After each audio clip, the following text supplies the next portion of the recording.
Pergi kedai dia kata tak kira kedai mana pun ada lah kucing duduk. Biasanya kedai makanan lah.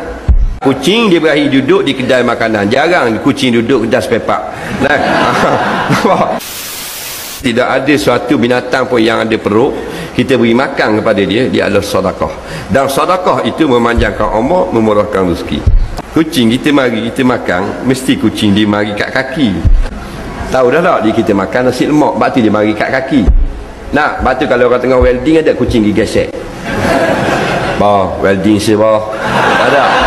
Ada. Ada kucing hak dia bunyi je. Faham? Dia tak lari dekat, dia jauh sikit. Kita boleh faham dah tuturang, betul tak? Mari nak nasi sikit. Nak. Ada yang jenis kain. Wah itu. Ada tak? Dia manja. Wah nasi kan bah. Nampak?